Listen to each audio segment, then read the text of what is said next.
editing this journal takes a lot of time, and it's a big transition from being at the bench or conducting research to running a journal.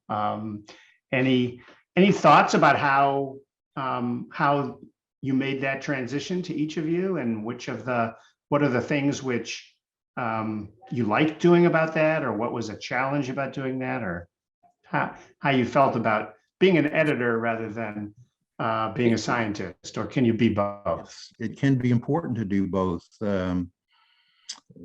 You know, when you do research, and we've all done research, and we know what it takes. You got to get your head into it. You got to dig deep, and you got to narrow to some extent, and you get in the details of whatever you're working on, no matter what it is. And it's easy to get blinders on and not seeing what the broader world is out there about what your research might mean to a broader scientific community, and what other areas of research that might be important. It might not be something that you're working on, but something that you want to understand, and understand how it all hangs together. I had left full-time research and was in program planning at EPA. So in that sense, I had already made that transition.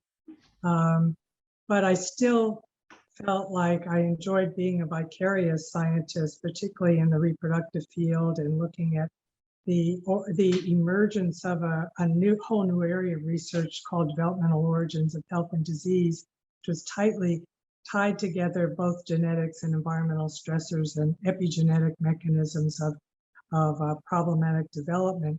And when I took over, there was a big transition in how we did that, moving from a contract situation to having an on-site publisher. So I really enjoyed learning all about publishing and attending the Council of Science Editors meeting, which I recommended to other journal editors. So you kind of pick up on the trends in publishing.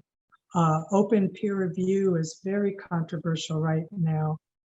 Preprints, we moved into looking at publishing, allowing authors to publish preprints, but then you have to control the version of the preprint so that the final published version becomes the version of record, and the others are not cited inappropriately.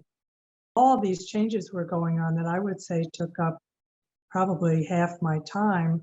So it was sort of like being the scientific editor piece of it, not full time, because I was in the management side a lot. I'm very proud of the journal today and how well it operates. A lot of it is how you manage your time and how you delegate and engage with experts who can really help.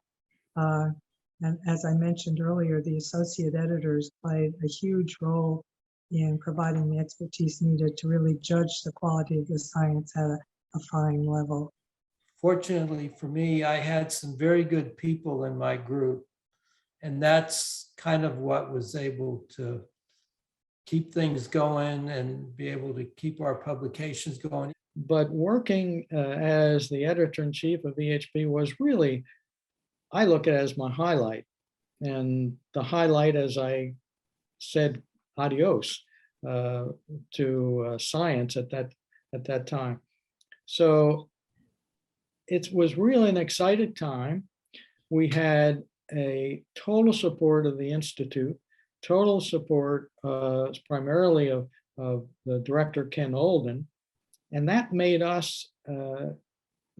a lot of fun. I thought that's the best thing an editor-in-chief can do when they leave is let the next person do what they want to do, because, you know, after a period of time, your views get a little stale.